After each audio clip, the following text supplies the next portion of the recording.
Hey, how's everyone doing today?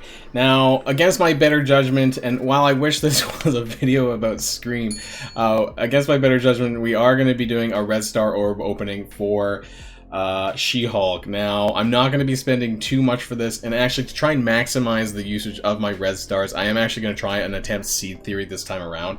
And while I wish this was like a 2.0 Orb pull for Scream, who's in the background here, as you can see here, it's not going to be. So, what we are going to do is, on the back of all the extra gold orbs that I picked up from opening my milestone orbs, I am going to spend about 400k, try to reset the seed, try to open some gold orbs. I'm not a firm believer in Seed Theory, but because I don't want to really waste too many red stars on this, because it's She-Hulk, and we all know, you know, how we feel about She-Hulk, we're going to try and maximize our red star orb luck. So that's what we're going to be doing today, and then after we do the orb openings, we're going to be going into msf.gg and taking a look at She-Hulk and kind of doing, trying to do a little bit of a deep dive as to, you know, I want to be objective about it.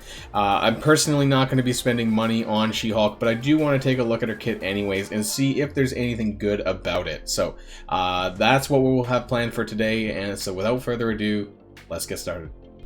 Alright, so currently I am putting a little bit of gold into my Red Skull, so we're going to do that right now to sort of reset the seed, or what they say about that. So normally it's about 400k gold is what they say resets the seed, so we're going to do that for now. Again, there's going to be a lot of people who don't believe, and I don't know if I believe either, because it's never really worked out all that well for me.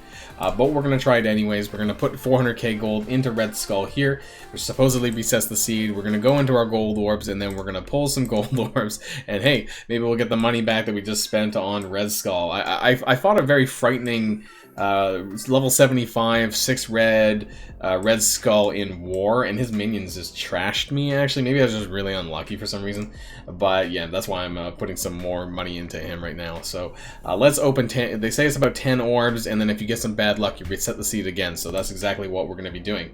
So we're going to need to find, I believe, a 350k center drop, or of course any millions and things like that. So we're going to pull 10 and see if we get anything here, just so we can try to maximize our luck for the Red Star Orbs, because I don't really want to use too many, I think. Okay, well, as I said that, we just got a million, so by law of Seed Theory, that means that we would pull, you know, 10 more, at least 10 more in the Red Star Orbs. Now, I'll probably pull down to, I might pull down to 65, maybe, because I think there's still about 2 weeks, I think, before Anti-Venom is probably featured in the Red Star Orbs, and because I think yesterday, She-Hulk's only been out for a day now, so that's what our plan is. I think I might pull one Elite Four, but that's really about it. I want to maximize my Anti-Venom Orbs because I know that I really want to get at least 5 on him, or try, so I don't want to spend too much here. So let's hope for the best here, guys, on these Red Star Orbs here. Maybe we might get like a 4, and if we get a 4, we'll just call it a day. We might open one Elite 4, but beyond that, I don't think I want to spend too much on her.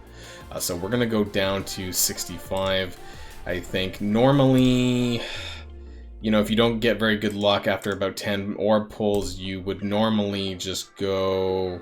There's a 3. I'm gonna... Against my better judgment, I'm gonna open this Elite 4 and then go back, and I might still pull down to 65 because we got some pretty good luck on that gold orb. Maybe I might get, you know, some upgrades for some other characters. So let's see what we pull out of this. And it is pink. It's a 4-hand sentry, oh god.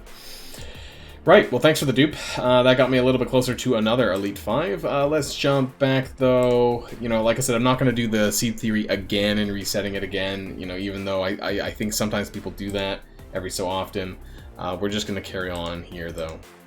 So we'll pull down to 65, and if 3 is all we get, that's all we get, because I'm probably not even going to get higher than a 3-star for her anyways. I don't plan on going super hard on her Blitz, so we probably won't even get another Elite 4 out of this. We'll just save whatever we have, any tokens that we have here for Anti-Venom, because, you know, he's going to be much more worth pulling your Red Star Orbs for. So don't do what I'm doing, probably, and pull Red Stars for She-Hulk, who probably isn't going to be Super worth it. I mean, if you have a leveled up Namor, you're probably going to want to keep your Fantastic Four for offense, unless this suddenly turns out to be super amazing.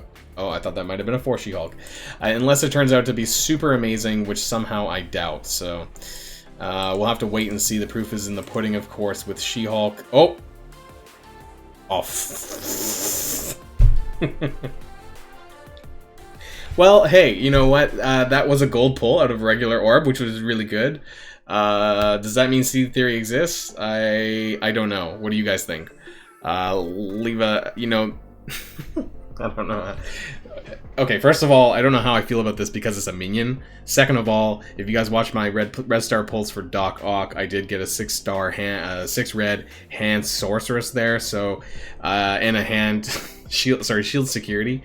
So this is the third minion that I've pulled at a 6 red for some time, and hey, it'll improve my Red Skull team that I'm working on currently, I guess, but. 2 more. I don't think we're going to top that, though. That was something, that's for sure. Okay, that's the end of it. But at least we got a gold, right? You know, there was not. That was it. That was the only upgrade. And just to see how much that actually improves my my Hydro Scientist, maybe I'm gonna have to take him up a bit more too. Let's just do that there. That's a fair bit. His health went up. He's the healer, I guess. See, skill, you know, maybe I should probably just take him to tier 12 for the hell of it, actually, but I don't know if I have, do I have the ABCs? I'll do that later. I'm not going to do that on this video here anyway, so that's Hydro Scientist there. So, but this video is about She-Hulk, so let's jump on over to msf.gg where we're going to take a look at her full kit, fully powered up, and see if she has any merit.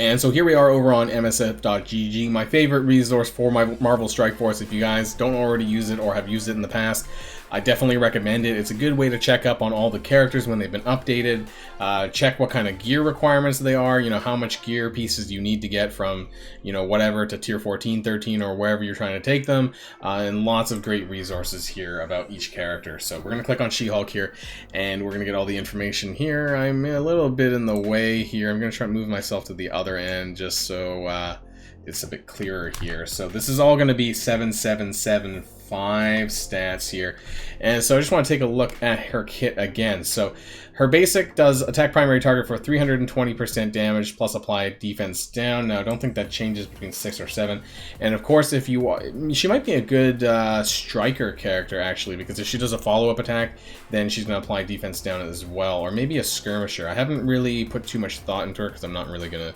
probably build her too much, but Injunction, her special move, looks to be a possible turn 1, although if you put her on War Defense, this is going to be a turn 2 move because it's always going to go to the alt first. But attack primary target for 340% damage, plus reduce speed bar by 40% or minus 40%. Reduce speed bar for adjacent targets by 30%. You know, that's not actually terrible for a 4-turn, 4-ability energy move that's available at turn 1. Gain taunt plus heal this character for 30%. Now that is level 7. Let's bring it down to 6 and see what it does. So it actually doesn't change. The damage changes and the health changes. Other than that, I'm surprised that the speed bar actually remains the same. So that's actually pretty decent. Let's look at the ultimate here, Controlled Rage. So if you do put her on the War Defense, put her on War Defense, this is going to be the turn 1 move here. So attack primary target for 360% damage plus apply stun. Apply taunt to the most injured enemy. Now, if you're on War Defense, which you likely will be, attack the target with the most damage for 360, ignoring taunt and applying stun. Apply taunt to the most. So basically, this is like a Deadpool move, and it's going to be applying taunt to the most injured enemy for everyone to start attacking. So, unfortunately, speed-wise, I believe she is a bit on the lower end. I'm going to have to double check after that. Given that she's a protector, I don't know if she goes necessarily before or after Invisible Woman, who's also kind of on the slow side, and same with the Thing. This might actually just sort of, they might be just a little bit faster than the Thing, and this might just lead up into the Thing, bashing that person in the face. So we'll have to see about that. Now, Court Order, that's the passive here, and I just do want to point out that Injunction, the actual taunt, is going to go on the turn 2, so on turn 2. So I don't know if this is going to be a bit of a problem or not. So, but we do have this. So, a court order on turn, heal self for 15%. Now, on 4, that is a difference of 5% passive healing here. On stealth, gain taunt, plus heal self for 30%. So, that's in relation to Invisible Woman's special that puts everyone under stealth. Now, this is going to cause her to taunt, so she's going to come out of stealth and taunt, healing herself for a little bit more, which is actually some pretty good sustainability here. And she gains 10% damage per charge. So, when an enemy attacks this character or a Fantastic Four ally, gain +1 charge up to a maximum of 5. So that means that she's going to have up to 50% damage while she's charging up. Transfer all on maximum charge. Transfer all negative effects from self and each Fantastic Four ally to the enemy with the most damage.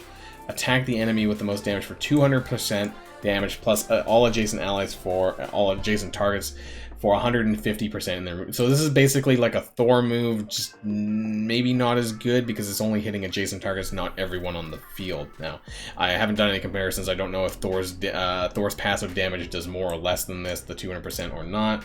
And then on War Defense, gain 30% damage for self and all Fantastic Four allies. So this part here is just to replace Namor because Namor does something very similar as well in his passive for the damage. So, you know, in terms of the turn order, it just seems a little bit wonky. The reason why I say that is that the special for Invisible Woman, the stealth part, is also a turn 2 move, and her taunt is a turn 2. It's also only one turn of taunt. I'm kind of concerned that maybe her taunt is gonna kind of overlap the special, therefore kind of wasting both, not have it sort of lined up that she kind of taunts back to back to back. And since Invisible Woman is the only person that applies stealth, nobody else does as far as I'm aware, unless you're using, you know, someone that's not Invisible Woman. You know, I don't know, maybe use a hand sentry. A hand sentry could actually trigger this, you know, so maybe there's room for some other weird wacky combos, I don't know. But other than that, it just seems a bit strange. Now let's look at, and not to, I do want to point out that, you know, the Fantastic Four generally do have longer cooldowns, so I just don't know, as a War Defense team, without ability energy being fed into the team, I don't know what their long-term sustainability will be. You know, if they're just going to be a 2-shot team or a 1-shot team, you know, how easy they are to kill, because they're going to run low on steam. It's kind of like putting Brotherhood 2.0, or any Brotherhood really, on the defense, where after Magneto blows all his cooldowns and Pyro and all that, you know, they really don't have much left. So I'm kind of concerned that the Fantastic Four might do that as well, but we'll have to wait and see how that actually plays out, I suppose. And I do want to point out actually, we're going to look at her speed really quick, and then I want to look at Invisible Woman's adjustments in case people were unaware of that. So in terms of her speed, now she is 88. Now I do want to compare that up with Invisible Woman and Thing, because I don't quite remember off the top of my head how that impacts that. And so the turn order might matter, because, you know, her ultimate applying the taunt could actually apply to Thing as well. So let's look at Thing really quick. So his speed is actually 86. So she will go first, and that taunt on the ultimate will actually lead up for the Thing to be able to target someone via the taunt, assuming the taunt doesn't get resisted. Because it could be quite like Loki on War Defense, where the special applies the taunt as well. Very occasionally that can get resisted, so keep that in mind when you're considering using She-Hulk. I say that quite liberally because I don't know how many people are actually going to, but, you know, I am interested in people who do. So if there is anyone watching this video and people who are interested in She-Hulk and picking her up, you know, please, you know, get back to me somewhere on Discord or something and let me know if she's any good.